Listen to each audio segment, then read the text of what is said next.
Hey bangers, and welcome to yet another video. It's Tasha with a bang. If you haven't already, please subscribe, please do the right thing. But without any further ado, like I promised you guys, I'm going to be doing like a faith-based, I decided to start with a faith-based Q&A, and y'all, let's get right into the video.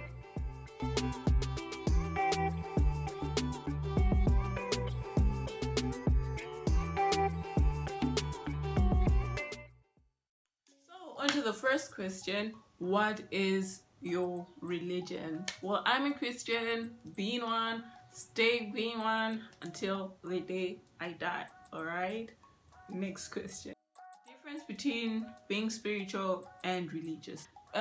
Being spiritual and religious, for me the difference is that with religion it comes with like rules and set of things you must or must not do, the law.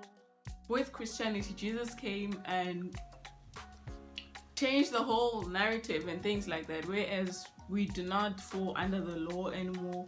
It's not this whole, like, Jesus took it all when he came to die for us on the cross. That's what I believe. And please note, these are my views, these are my opinions. You don't necessarily have to agree with them. You can tell me in the comment section, hey, if you have more to add on to whatever it is that I'll be saying. But other than that, that's my opinion channel, and that's on that. When did you choose your faith? That's the third question. I chose my faith when, I think even before, like when I was still young, very young, right? My mom obviously like took me to church, my mom taught me to pray, told me to pray and all of that. But then I feel like I really knew religion when I started having a relationship with God by myself. And this was like when I came this side. Around the age of 18 I was still like a rebel. I think I started really having a relationship with God like I think last year, and then yeah, that's when I can say that okay, cool, I started knowing God, I started having a relationship with God and all of that, right? What is your idea of what God looks like? That is the fourth question. Honestly speaking, I do not have a picture of what God looks like in my head, right?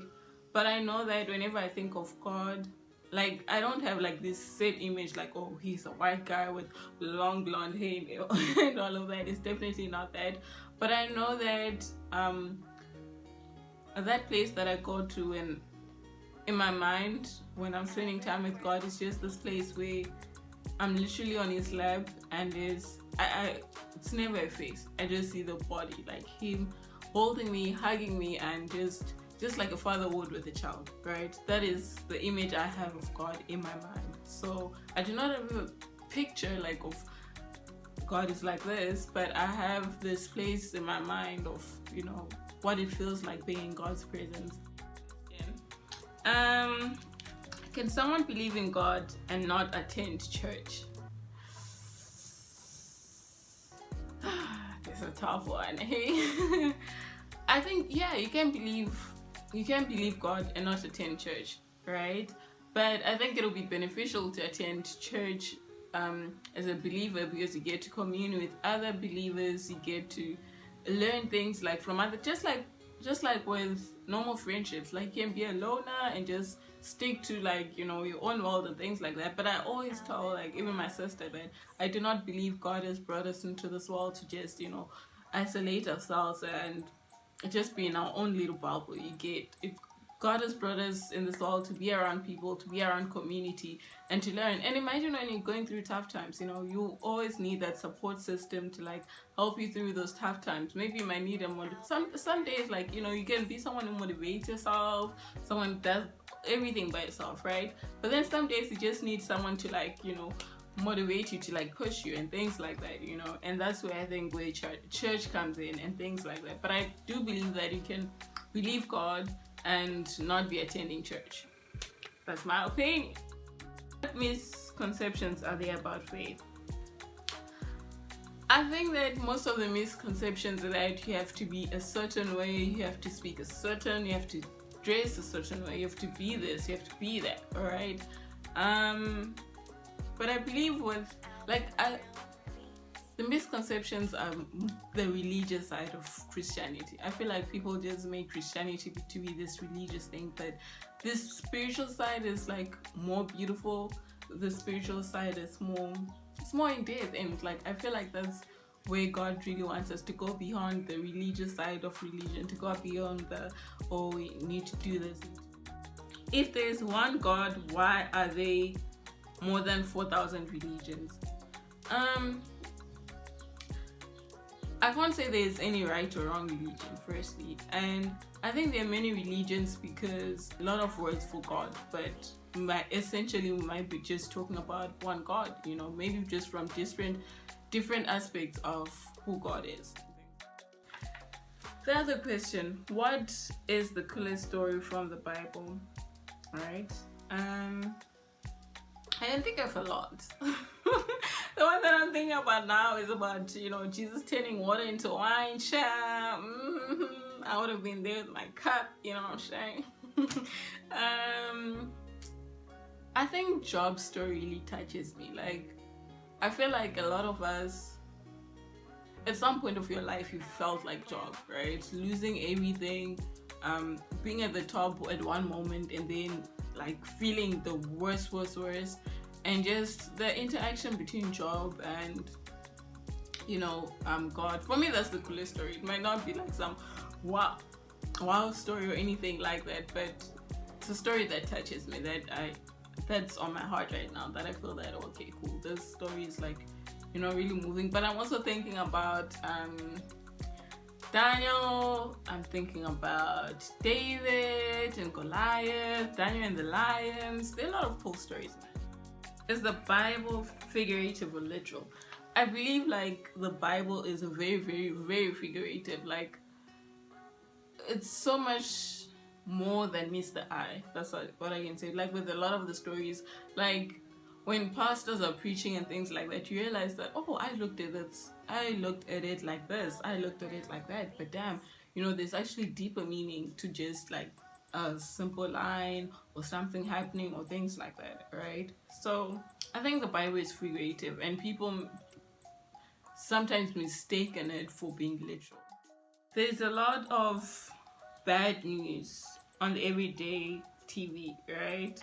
The world is in chaos. How on earth is there a God? Interesting.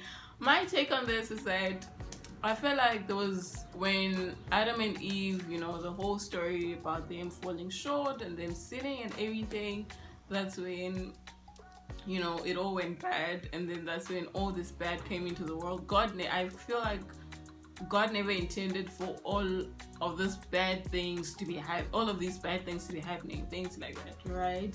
But then when that happened, it doomed us all. Actually, I feel like we brought it on ourselves, or Adam and Eve brought it on us, and now here we are, right? It's so noisy, But anyways, I feel like God is the saving person now in this situation. But bad things got into this world and Adam and Eve fell short, right?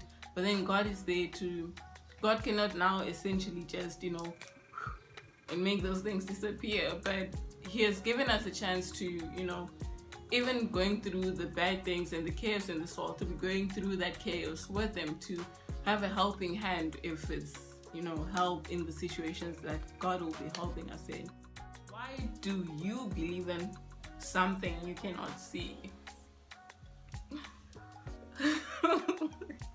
Damn, this person was shady. But anyways, I always tell this to people, like, I feel like even if someone is to come to me and tell me that God does not exist and things like that, I, for one, like, even if someone else won't believe God, even if someone else will have all this and all that about God, I've seen God moving in my life. You know, there's situations that I know for a fact, like I know that this was not by my own doing, this was not by my own strength, this is God, you know, like I cannot explain it, but for me it's more than just seeing. I've seen Him moving in my life, so it's not about seeing God, seeing His face. Some of that even helped me with, you know, but I've seen Him like moving in my life in ways that I cannot even explain to people in ways that other people wouldn't even understand. So yeah, this is why I believe in God, even though I can't see him. And someday we are going to see him, so it's only a matter of time for me. Main message to take away from the Bible. The main message to take away from the Bible for me is loving people, walking in love, and in the world, like in our world today, love is just this, I love you, I love my phone, I love makeup, I love this, I love that, but true love, the agape love, the love God talks about in the Bible, is way deeper. Love is patient, love is kind. He's like, God is love. He sacrificed his son for us. Like, love is just deeper than what the world makes it to be. So I feel like the biggest thing to take away is to love people, to love God, to really walk in love, to be the embodiment of love. And yeah. And also another thing, I feel like love is that international, like we can all relate on that, be it whether you're Muslim, be it whether you whatever religion you're from, you understand? Like, love is that one thing that wherever you're from, like, love is just that international, all world round thing, right? Better for someone to follow religion on his own or involve the family too. I feel like I said in the beginning, my relationship with God through my family, like knowing God through my mom, through my parent, like through my dad and everything, it was just like, oh, I'm doing it because they said I must do it. I'm doing this because. But then when I started following God for myself and like really walking with God, I think that's when I truly experienced God in my life, when I truly, so I believe it's better for someone to follow religion on his own, like to make a decision by yourself that, okay, this is what I'm doing, this is who I'm following, and this is why I'm doing it. It's better that way because you know why you're doing what you're doing, why you're doing what you're doing, and you have a deeper, understanding. You'll get to have a deeper relationship and things like that with God. What's the best part about being a believer? What's the best part about being a believer is that even though life gets hard, even though there are challenges and all of these things that might be happening, I feel like being a believer gives you that, besides the community aspect, being a believer gives you that assurance that you're not going to go through whatever it is by yourself, right? Whatever hardship, whatever thing that you may be going through, you won't go through that by yourself. You have God helping you. You have, you can go to prayer. Like, sometimes I can experience peace in some situations that are so bad, and that's because God will be with me in that situation. And I feel like that's how it should be. Like, that's how it is when you're a believer, right? And also, being a believer, if you're someone who believes in church and being in a community of believers, then you have people that also hold you up, during those times. You have people that will pray for you, people that will motivate you, people that will, just be there, just be friends. But if none of that is there, God is always with you. It says He will never leave you nor forsake you in whatever trial. And there's also this assurance that whatever trouble you're having, like, in your head, is like, this is temporary, this is not lasting,